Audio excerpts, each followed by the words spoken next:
बिस्मिल्लाहिर्रहमानिर्रहीम। अस्सलाम वालेकुम डियर स्टूडेंट्स। आज के हमारे इस लेक्चर में हमने एक्सरसाइज 6.2 फर्स्ट ईयर मैथमेटिक्स का हमारे पास परम्यूटेशन कॉम्बिनेशन एंड प्रोबेबिलिटी वाले चैप्टर में से क्वेश्चन नंबर 7 है। काफ़ी इंटरेस्टिंग और मज़ेदार क्वेश्चन है। इसको सबसे पहले रीड आउट करते हैं।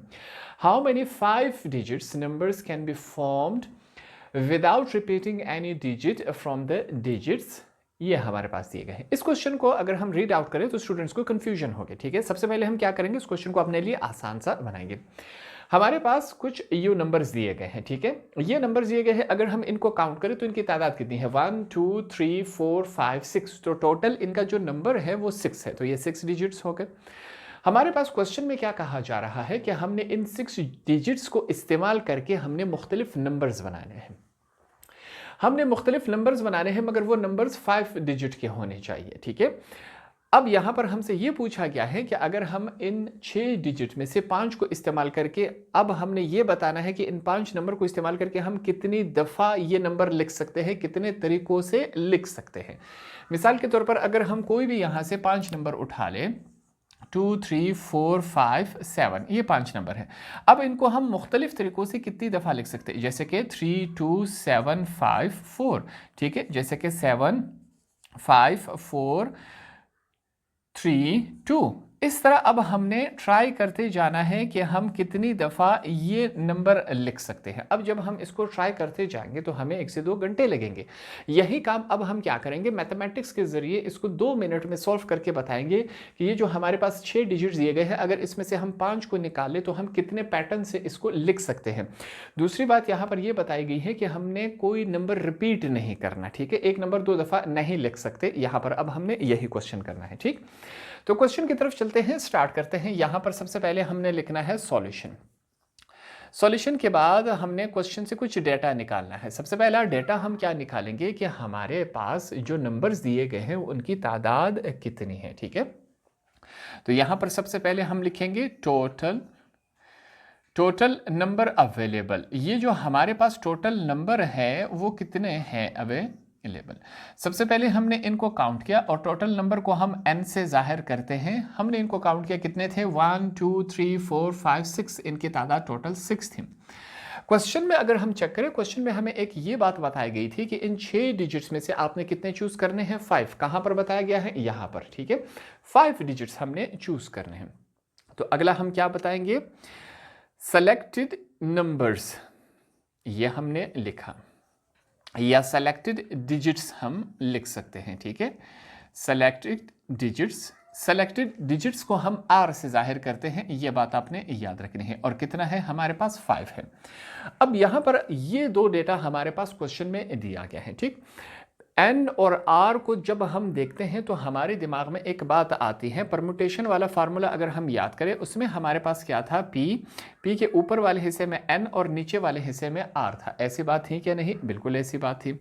इस फार्मूले को अब यहाँ पर एन और आर से हमें यह अंदाज़ा हो गया था कि यहाँ पर परम्यूटेशन वाला फार्मूला अप्लाई हो रहा है।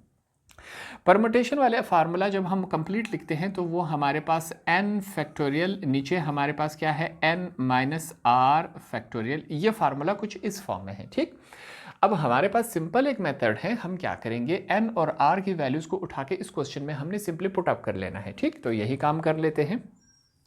हमारे पास फिर से n की जगह n की वैल्यू जो कि हमारे पास क्या है, 6 है, हमने p लिख लिया। r की जगह r की वैल्यू जो कि हमारे पास 5 है, ये हमने लिख लिया।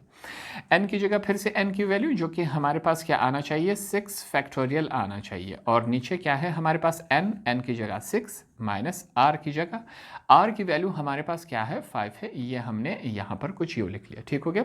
सबसे पहले नीचे वाला हिस्सा जो है इसको सॉल्व कर लेते हैं। हमारे पास क्या है, 6 लिखेंगे, नीचे 5 है, इज इक्वल टू, यहाँ पर जो ऊपर वाला हिस्सा है 6 फैक्टोरियल वो सेम एज इट इज़ रहेगा। यहाँ पर अगर हम चेक करें तो 6 में से अगर 5 माइनस हो जाए तो क्या रह जाएगा, 1 फैक्टोरियल रहेगा क्या, नहीं, बिल्कुल रहेगा। तो ये नीचे डिनोमिनेटर हमने सॉल्व कर लिया। अब ऊपर वाला जो हिस्सा है हमारे पास, इसको हम सॉल्व कर सकते हैं, इसके ऊपर काम करते हैं। ठीक हो गया। हमारे पास क्या है, 6 फैक्टोरियल को हम लिख सकते हैं 6 multiply by 5 multiply by 4 multiply by 3 multiply by 2 multiply by 1, ये लिख सकते हैं। 1 पे लाके हम फैक्टोरियल को रोक देंगे। इस फैक्टोरियल का मतलब ही यही है कि 6 के बाद जितने भी नेक्स्ट नेचुरल नंबर आएंगे वो इसके साथ क्या होने हैं, मल्टीप्लाई होने हैं। तो हमने फैक्टोरियल का फ़ायदा उठाया और इसको हमने ओपन कर लिया। ये बात क्लियर हो गई। नीचे चलते हैं, हमारे पास नीचे में 1 फैक्टोरियल मौजूद था हमारे पास, ठीक। अब यहाँ पर सेम हमारे पास डिजिट्स कैंसिल हो सकते हैं। 1 फैक्टोरियल नीचे वाले 1 फैक्टोरियल के साथ कैंसिल हो गया।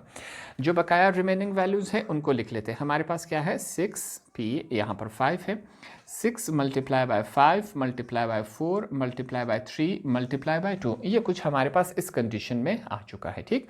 सिंपल सा एक स्टेप है, इनको हमने सिंपली मल्टीप्लाई करवाना है। देखते हैं हमारे पास वैल्यूज़ क्या रह जाती हैं। यहाँ पर हम वैल्यूज़ को मल्टीप्लाई करेंगे, कैलकुलेटर की थोड़ी सी हेल्प लेनी है हमने। हमारे पास वैल्यूज़ क्या है, 6 मल्टीप्लाई बाय 5 4 3 2, ठीक है। ये हमारे पास आ रहा है 720। ये वैल्यू हम लिखेंगे 720, ये हमने लिख लिया। तो इस क्वेश्चन का हमने आंसर फाइंड आउट कर लिया कि अगर इन 6 डिजिट्स में से हम 5 डिजिट उठाएं तो हम क्या कर सकते हैं, इसको, ये जो 5 डिजिट्स हैं इनको 720 तरीक़ों से, मुख्तलिफ तरीक़ों से इस नंबर को हम लिख सकते हैं। तो ये इसका एक आंसर है। अगर हम करते जाएंगे तो हम पेजेस पे पेजेस भरते जाएंगे और हमें काफ़ी टाइम लगेगा इस जवाब को फाइंड आउट करने के।